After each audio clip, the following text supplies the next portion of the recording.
Absolutely. Well, for starters, it's all about having a great product to engage them with, whether that's a hotel, a restaurant, a retailer, or an attraction. Cities in America are full of great experiences. And so it's important to get that experience online in Chinese and in front of this Chinese traveler on channels that they use to consume this information and media. Evan, why China, and for Americans who want to go to China, why China, and for Chinese tourists, why America?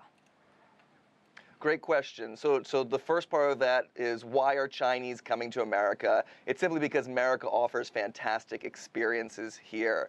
Fast forward to about 10 years ago, China was very low on the amount of Chinese, or rather international travelers coming to America.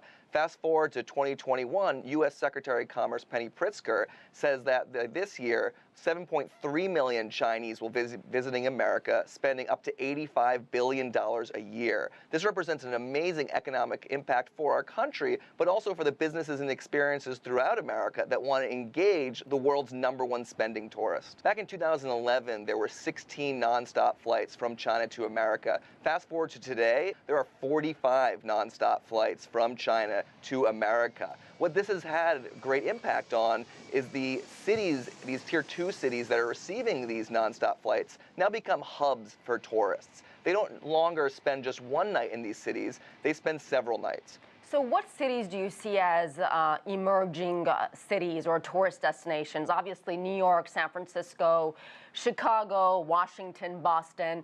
But have you been surprised by some of the cities that you're finding Chinese tourists going to?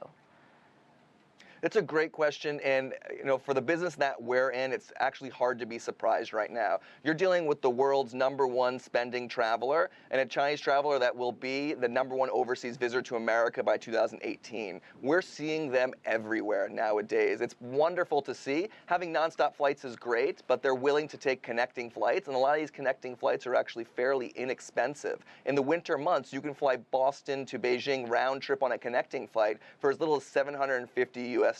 Really wonderful. What we've seen, though, I guess is the biggest increase, is the amount of time they're spending in each of these destinations. Rather than spending just 24 to 36 hours, we've really seen the length of stay in each of these major cities to be much greater. Many of these Chinese travelers are now opting to rent a car and driving around not just the cities, but from one city to another, which is great to see. But from our experience working with tourism boards from the east to west coast, we've really seen this impact happen everywhere. And if there were 2 or 3 tips you could give American companies, whether it's restaurants, hotels, shopping centers, or developments, what would be some of those tips you would give these companies to make their business successful and attract Chinese travelers? The first tip we always give is be authentic to yourself.